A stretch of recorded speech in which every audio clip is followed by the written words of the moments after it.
Thank you. Thank you all for coming.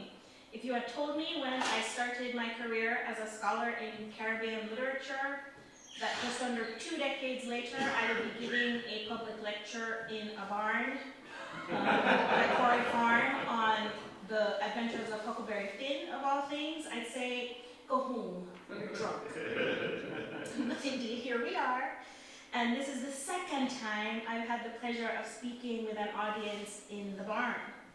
Thank you, thank you, thank you for coming. These are not easy times to be out in public doing this kind of thing, and I really appreciate your presence, all of you.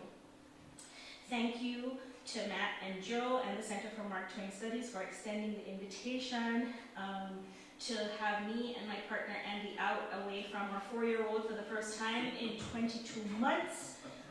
We are grateful, but also for the formal opportunity at jumpstarting work on a book chapter that I hadn't started yet for my genre book that I'm supposed to be working on. Thank you to Steve for welcoming us and showing us around. Thank you to all of you for coming. My interest in Mark Twain is admittedly instrumental. That is, I've been looking at Twain in my work for what it can tell me about contemporary Black satire. In this middle part of my career, I have found myself interested in the history of the novel, more generally, and what it can tell us about Black fiction's relationship to the novel as a form. That is, how contemporary Black fiction written in English from all over the world is using the conventions of genre to rethink the very terms of nation, sovereignty, and freedom. I turn to Twain's novels for how his satire treats race, and the ways this might be useful for thinking about how Black writers employ satire in their own writing. What I hope to talk with you about today is the adventures of Huckleberry Finn. More specifically, Jim's captivity in the Phelps' shed, and this sequences afterlives in 2 satirical novels by contemporary African-American writers. The first is Kiese Laymon's Long Division, and the second is Paul Beatty's The White Boy Shuffle.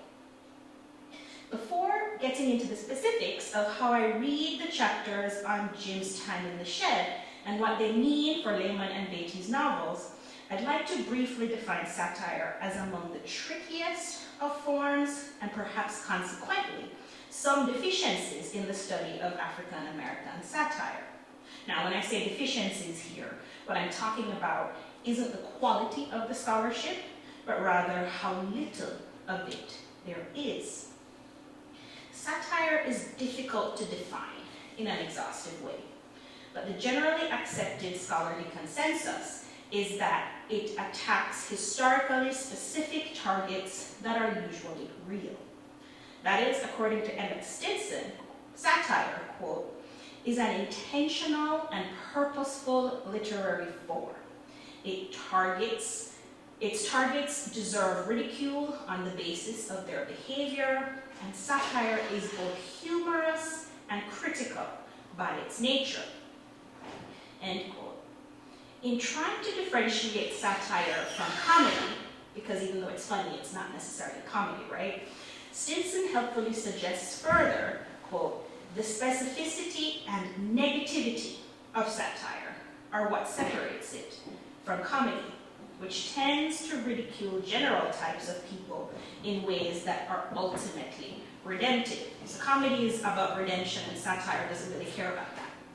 In other words, what is distinct about satire is humor based in ridicule, with a goal to criticize a specific thing without the burden of redemption.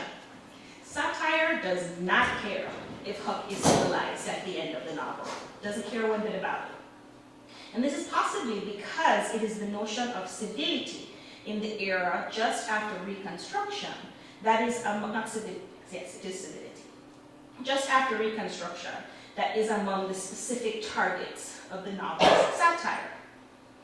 A thing that was striking to me as I began to study satire both as a general literary mode and its iterations in Black writing is how very few critical studies of black satire, black satirical writing exist. Where book length studies are concerned, because we look for the books first, right? Darrell Dixon Carr's African American Satire is the first book published on the subject in 2001. There is also a chapter on post-racial satire in Lolita Goyal's 2019 book on the afterlives of slavery, but it took just under 20 years for the second book-length study of African American satire to arrive. And this book is Daniel Fuentes Morgan's Laughter to Keep from Dying, African American Satire in the 20th Century. And that book came up last year. From caustic passages within 19th century slave narratives or anti-slavery pamphlets to Langston Hughes's columns and stories on Jesse B. Semple in the 20th century, the early 20th century, to Ishmael Reed's and Frank Ross's post-civil rights work, to Beatty and Laymon in the 21st century, there is a robust tradition of African American satire.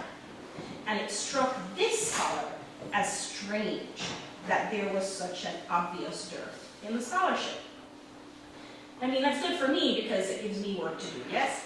But the prevailing answer to why so little scholarship on black satire seems to begin with Northrop Frye's notion that it's a stale and moldy 18th century form. Nobody likes it because it's dusty.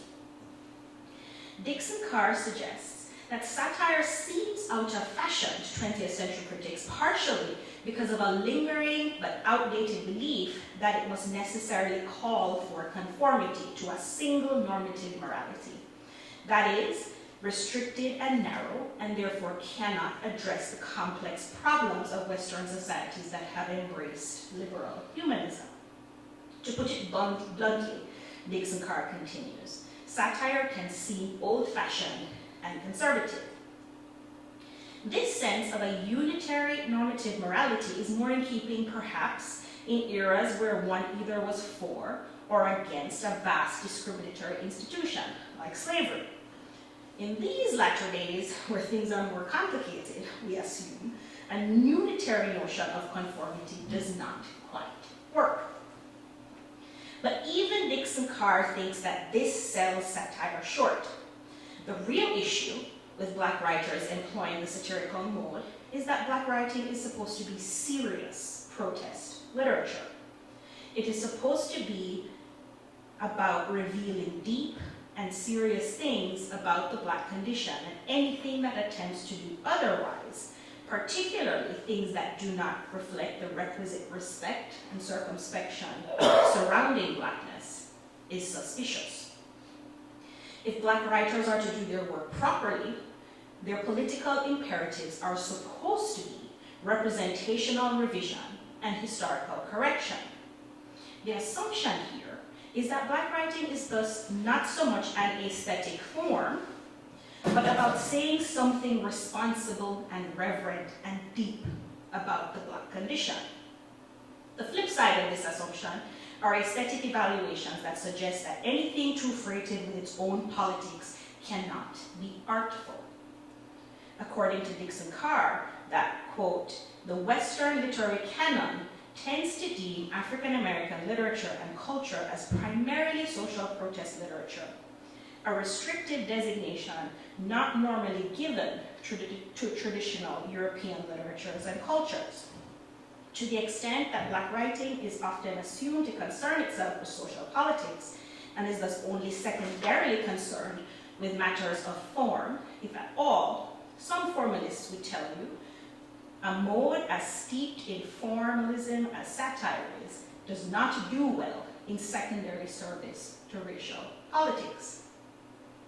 To my mind, though, anyone who suggests that the political imperatives of African American writing are not suited to artfulness in the satirical mode are selling both form and politics short and falling into a predictable trap that assumes African American writing to be artless besides.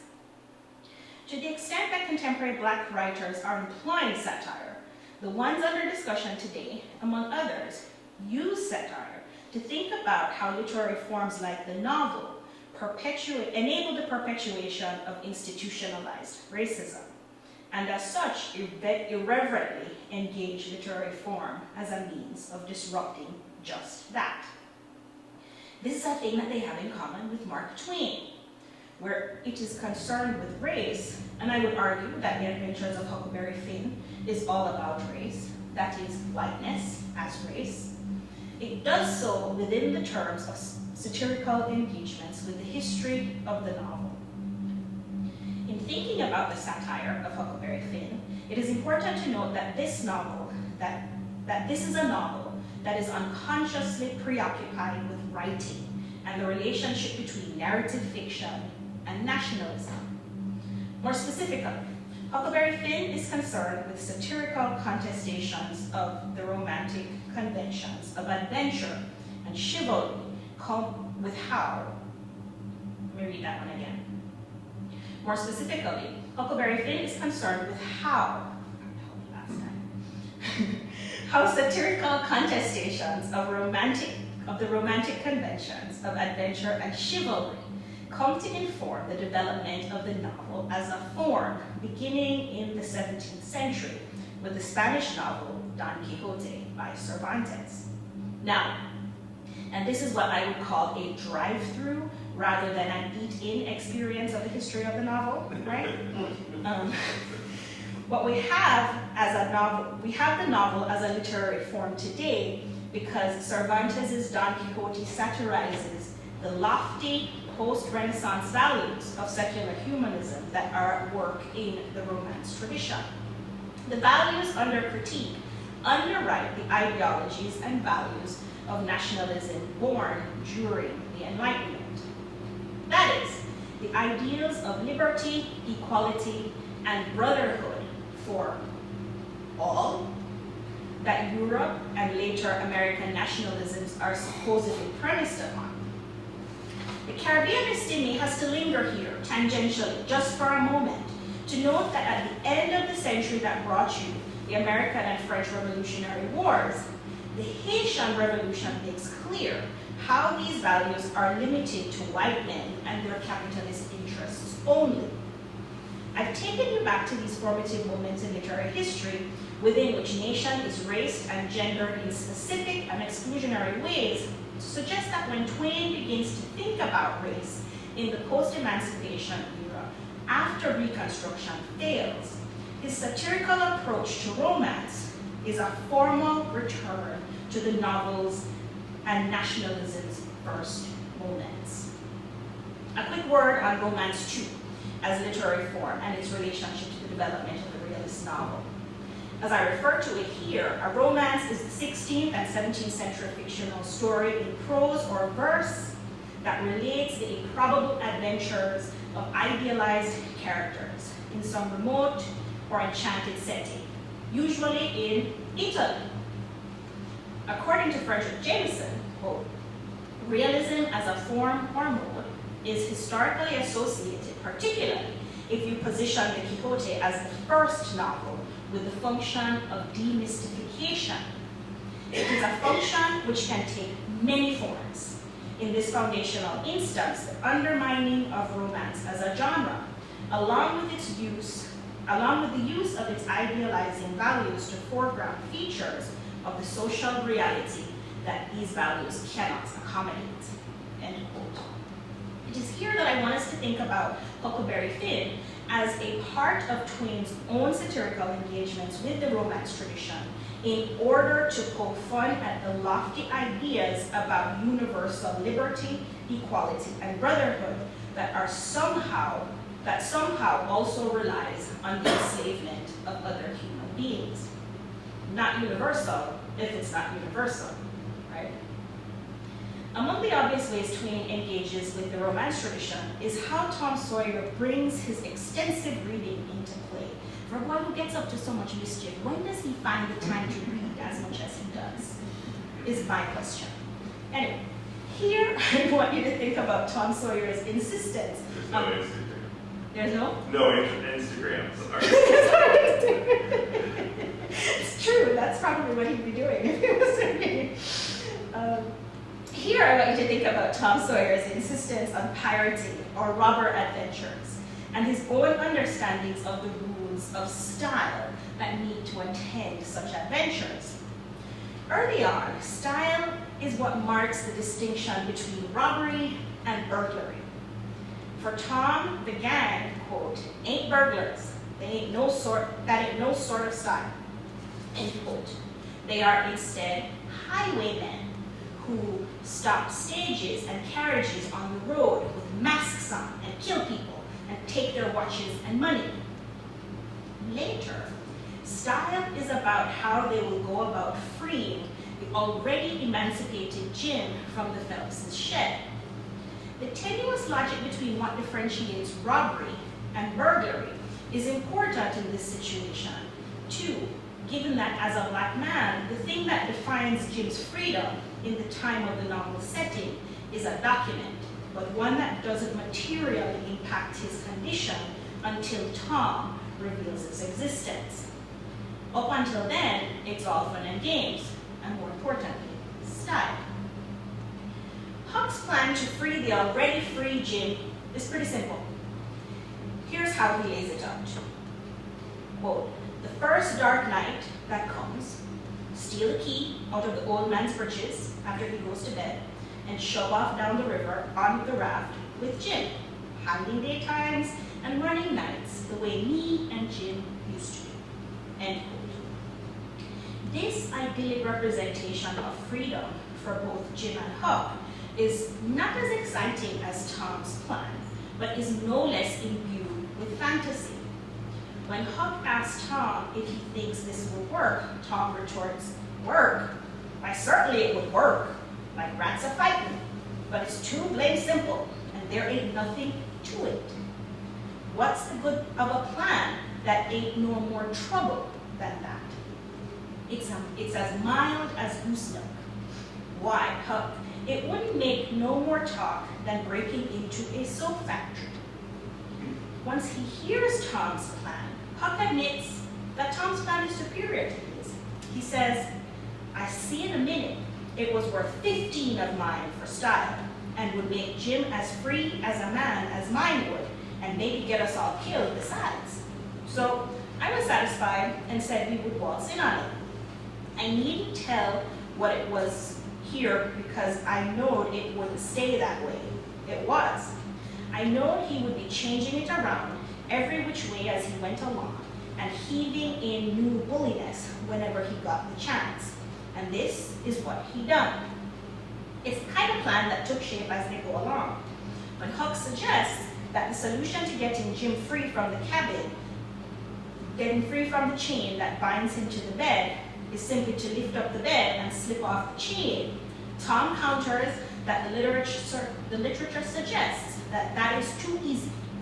What they need to do is cut off the bed's leg instead, and he then chides Huck for being juvenile. I'm going to quote the passage at length because I think this is like the most concentrated indication of what this plan is or the kind of bare bones of it. So Tom says to him, well, if that ain't just like you, Huck Finn, you can get up to the infant schooliest ways of going at a thing. Why ain't you ever read any books at all? Baron Trenck, nor Casanova, nor Benvenuto Cellini, nor Henry IV, nor none of them heroes. Who ever heard of getting a prisoner loose in such an old Navy way as that? No, the way all the best authorities does it is to saw the bed leg in two and leave it just so and swallow the sawdust. And we know they eat the sawdust when they saw the bed, right? And they saw the bed with one of the kitchen knives and they get really sick, blah, blah, blah, so it can be found. And put dirt and grease around the sawed place so the very keenest sensical can't see no sign of it being sawed and thinks the bed leg is perfectly sound. Then, the night you are ready, fetch the leg a kick, down she goes. Slip off your chain, and there you are. Nothing to it. But hitch your rope ladder to the battlements, and the rope ladder gets baked in this big pie, right, that Jim has to eat and get the rope ladder out. Shin down, break your leg in the moat because the rope ladder is 19 foot too short. Shed is on the ground, it's a ground story, there's no and there's your horses and your trusty vassals, and they scoop you up and fling you across a saddle, and away you go to your native Languedoc or Navarre, or wherever it is. It's gaudy, Huck. I wish there was a moat to this cabin. If we get time the night of the escape, we'll dig one. Tom's plan here is steeped in the literariness of Italian and French romantic narratives of heroic adventure and rescue. His preoccupation with style is as much about making Jim's rescue as exciting as possible as it is about how these adventures have been written about and the kinds of ideologies about the world and the power that they influence and authorize. Tom's planning and execution of Jim's escape reflects Twain's turn to a satirical mode that, in its critique of romance, enacts a similar disruption of inherited forms underwriting political ideologies that Cervantes also does with Don Quixote.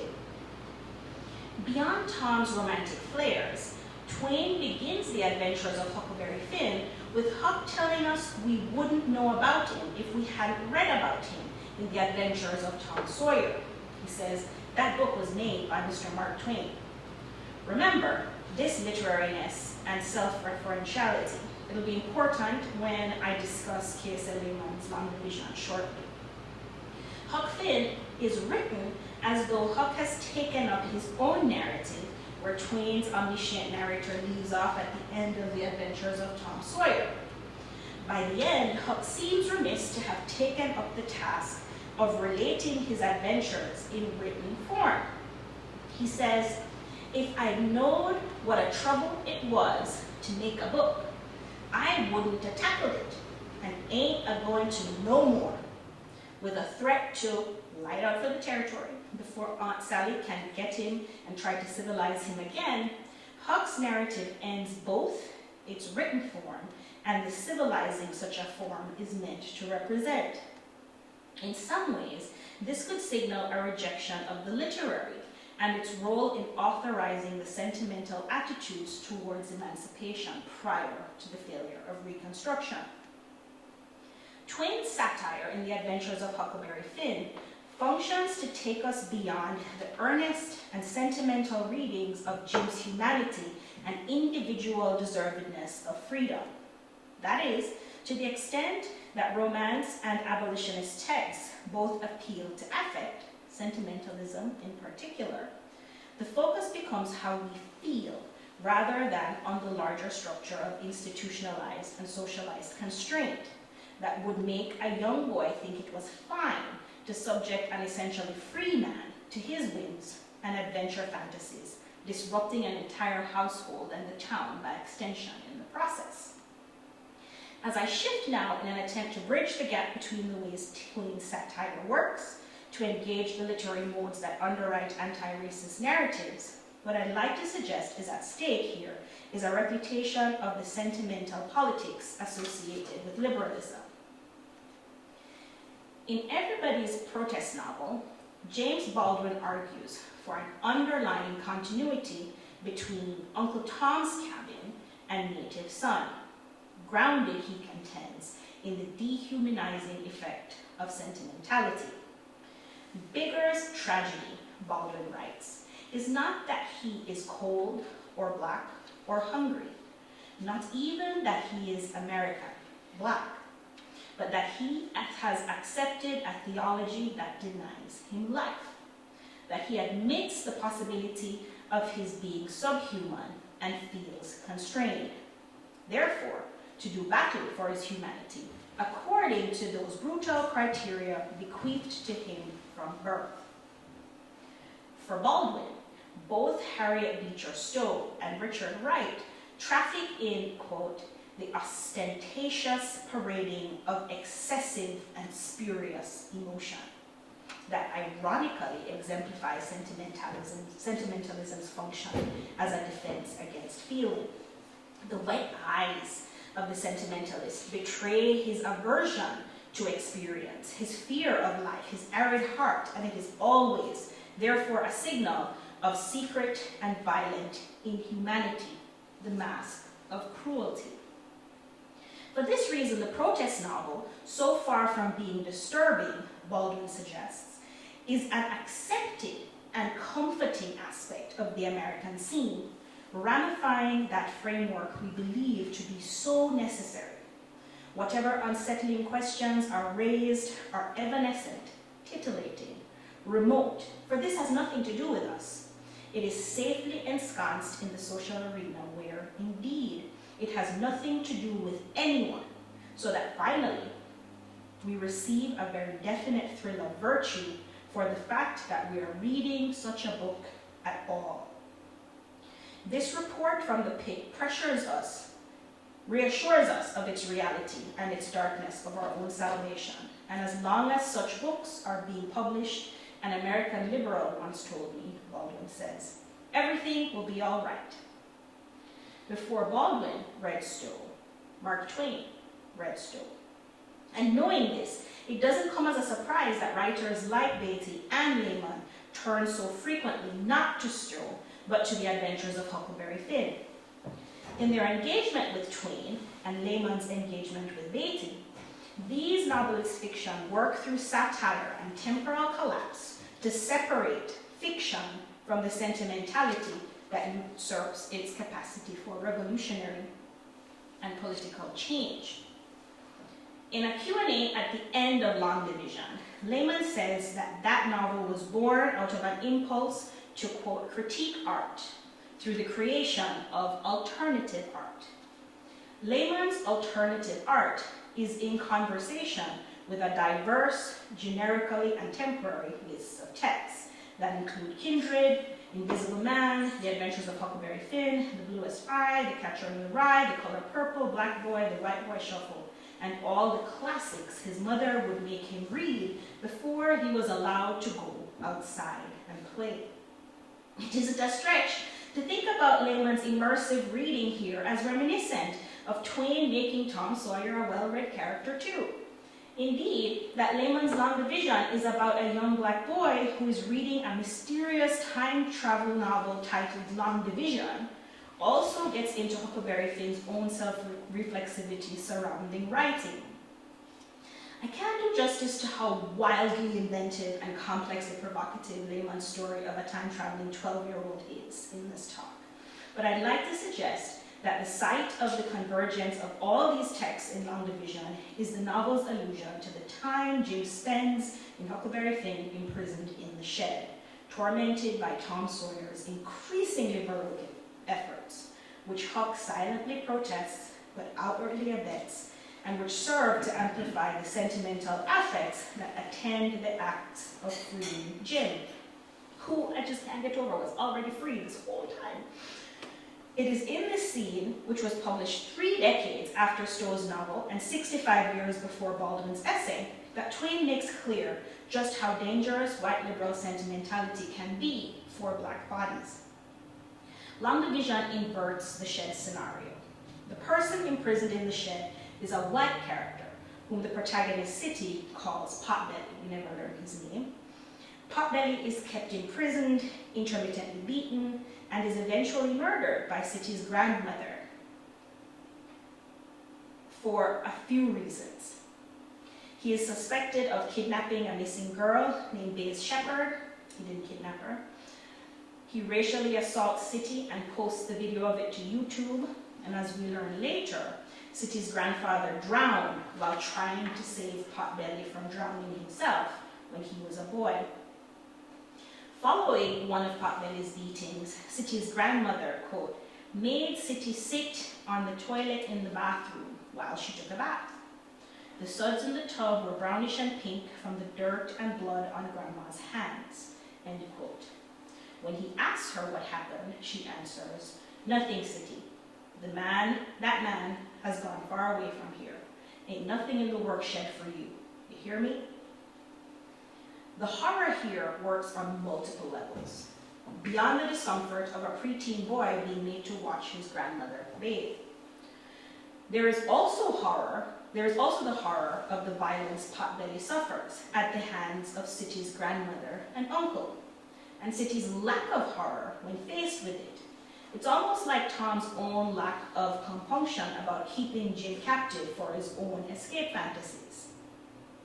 Moreover, though City spends time with Potbelly in the shed on multiple occasions without his grandmother's knowledge, and even though he claims he plans to set him free, City only ever talks with Potbelly and reads to him from long division, an act that reflects a level of indifference to Potbelly's plight, but also in its literary circularity, a move that is consistent with Huckleberry Finn's own self-reflexive consciousness of itself as a written work.